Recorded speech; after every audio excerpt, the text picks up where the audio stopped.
I'm Mike, and welcome back to the Hangar Hideout. On today's episode, we're going to make this car make some cool new noises. It whines and the blow-off valve and stuff.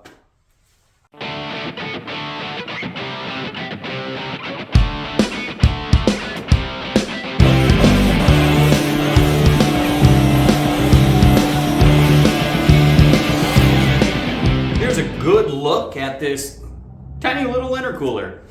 Before we put it in, we got to put the L brackets on. They're going to go like this: long leg on the intercooler, short leg up front. This is going to be towards the front of the car, and this inlet outlet is going to be towards the passenger side of the car.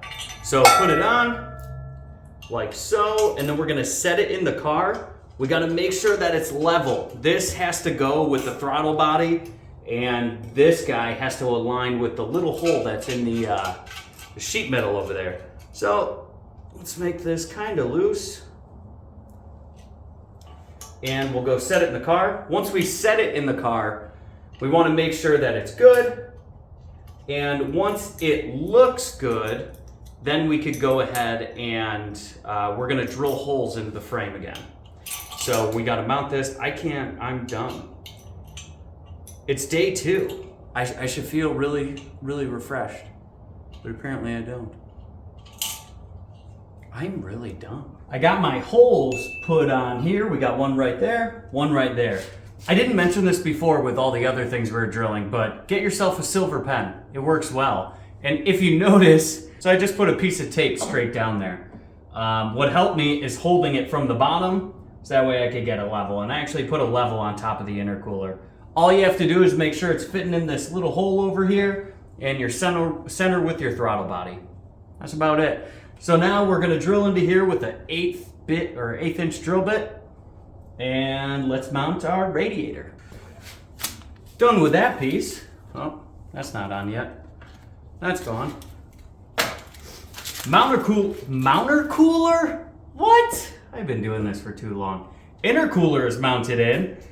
What I did, because again, one person and intercoolers are heavy, I just put a bunch of boxes on the bottom to hold it upright, because it was a pain in the ass to hold it and drill. So that was easy to tap the screws, and then what I did is I put a level here. Once I knew it was about even with the throttle body, I just put a level on here, make sure it's pretty level. Now it's the next step. I think I have to put the fins on the underside, and then we put that little duck bill down there. Well, here's a quick little update. First and foremost, my back and my head are full of metal shavings because of all the drilling we've been doing, in case you were wondering. Now you don't have to wonder.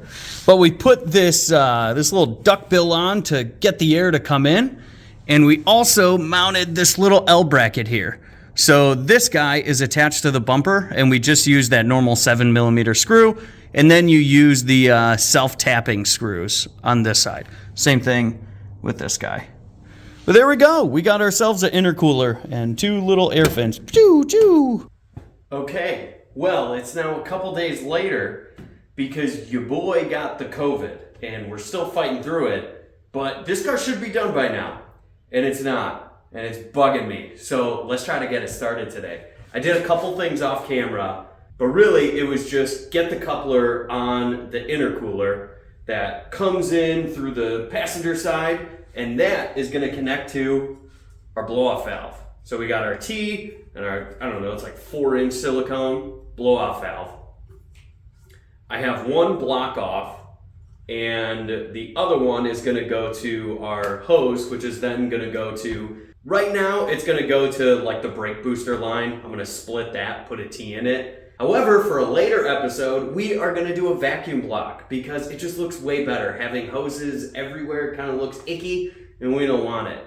But I got to start this thing and drive it, so we're just going to hook some things up. What you didn't see is I had to cut a little hole in the plastic, which I'm going to go down there and show you, but I also need to cut one more hole, and I am going to show you that one. This is the piece at the bottom of your passenger side that was covering your horns and whatnot.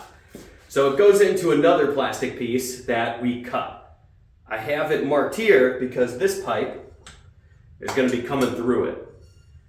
So we got to cut about here, and we're going to have to reposition this metal screw, or this metal bracket thing, I don't know what it is. I still got COVID brain, over here. So I'm gonna take my Dremel and normally it would just be like a nice U shape, but I just cut the whole damn thing off because that's how I do things. I just hack them. So let's get the Dremel and let's cut this. This is the cut I made up here, if you could see that. We have the blow-off valve going on over there. I did have to cut this bolt down because it was really hitting this silicone, so I just cut it down with the Dremel. Next, we're gonna put that piece over it, and then this guy is gonna connect right on up here, and that's to the supercharger. So also tie this off down here somewhere. That's the drain. So I'm gonna go ahead and get all of this buttoned up. I'm gonna get this bolted back on, then I'm gonna make this one connect the line with that one. I'll do my best to show my work here, but it's all done. You see the cut. I actually didn't, they say to drill a hole down here and add that screw that's missing, but honestly, it's pretty solid. This bolt I actually cut down too because the blow-off valve is like right on the other side of it. And I think I cut this one down too. Super easy, just with Dremel and a cutoff wheel.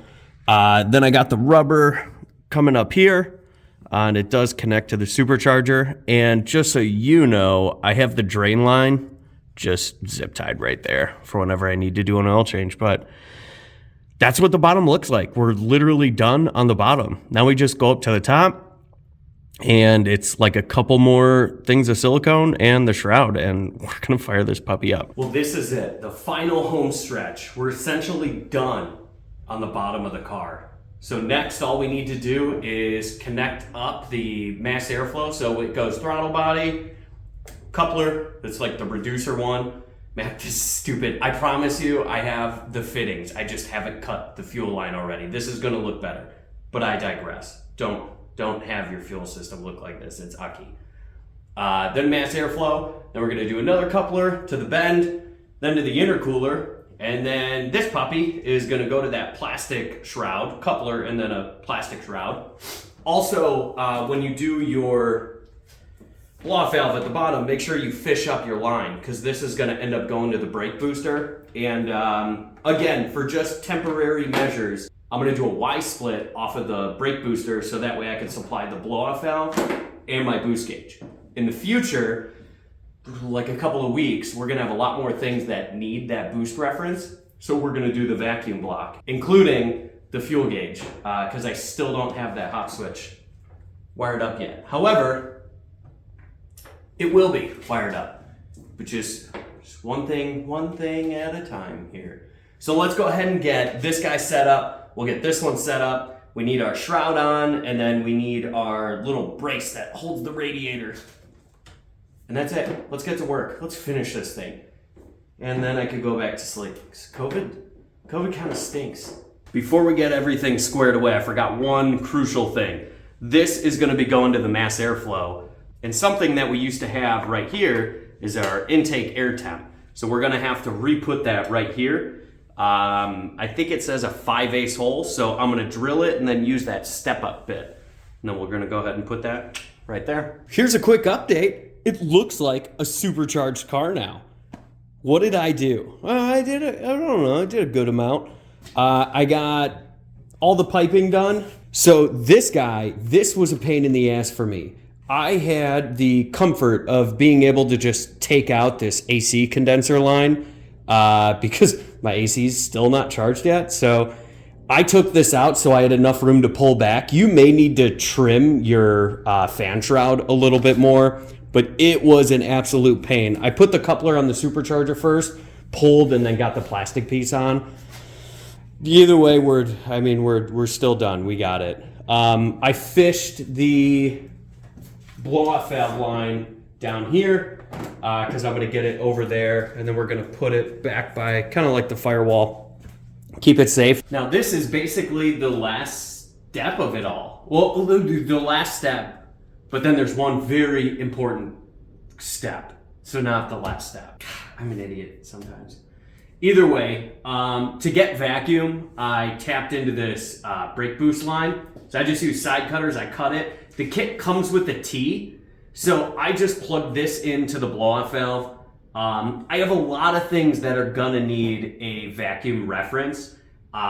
So this is all just temporary. I know it looks really bad, but it's gonna get better. I'm just trying to finish the Supercharger so we can get on to the next project. The next project is I'm gonna clean this vacuum line up, add all the other vacuum lines, and finally get that hob switch set up with our vacuum block. So once you get this, use a clamp on each side because again, this brake boost line is very important. This is your brakes. And this blow-off valve is also very important. And again, if this is gonna be your final step, don't leave it sitting on here. Tie it up nice, cut it, what have you. But for the sake of just getting this thing started, do this. Next, we're gonna wanna fill the oil on the Supercharger. So follow me over there and I'll show you the 2 screws that you need to know. These are the 2 that you need to know. This top one is the fill one. It's gonna come stock with a plug and you're gonna wanna switch it out, which it comes in the kit, with this guy. This is gonna be a vent, and if you don't have this, your Supercharger is gonna blow up. So make sure you also have that gasket in there. So screw that one in. This is gonna be your fill hole. This guy down here at the bottom, this is your dipstick. I know it's kind of hard to like get at it, but it's what you got. So before this thing starts, you want to put a full bottle of Supercharger oil in it. They supply, I think, 3 of these. So we're going to put 1 full bottle in, and it comes with like a little squeeze top that'll make it easy to pour in there. So apparently just 1 bottle should be all that this needs, and they give you 2 extra ones. So let's fill it up and then let's let it rip, Tater Chip. We're done. I'm terrified right now to start it because we also installed that fuel system and I didn't even start it after that. I went right from the fuel system to the Supercharger. So this is like a twofer. I hope it starts. Mainly, I'm terrified fuel is gonna leak out. I just know it. That's gonna be my luck.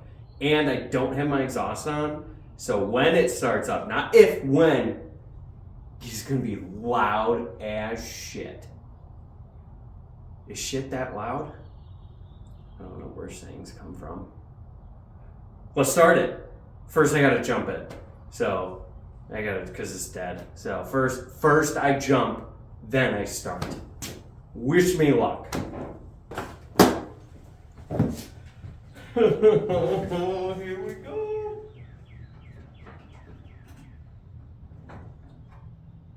It's still dead. Jump it again.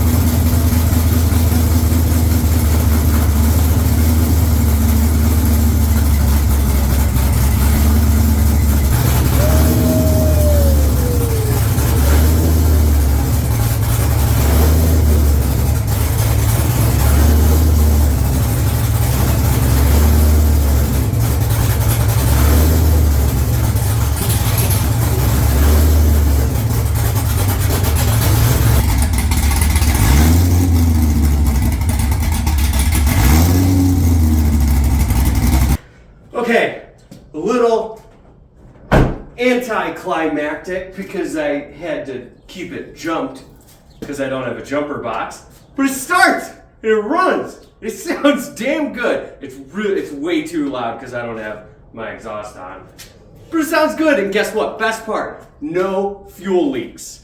There's a little bit of a surge, so we gotta get it tuned anyways. Tune that puppy out. But oh, we did it! We did it, and we did it in our own garage. We did it without reach, too. Huh? Guys, you'd be proud of me, wouldn't you? I know we would. So that's going to be it for this episode. Stay tuned, because a whole lot more is coming with JORTS. Also, don't forget to check out Project BiPolar, because that car's also about to start. We're cutting it. I'm going to drink, take a nap. I still have COVID. Thanks for watching today's episode. Don't forget to like, comment, and subscribe. It's free. It's easy. All it takes is like that much effort. And while you're doing that effort, hit the notification bell so you can stay up to date whenever we post a new episode. So, we'll see you on the next episode. And as always, thanks for hiding out. Is that a good one? That was a good one.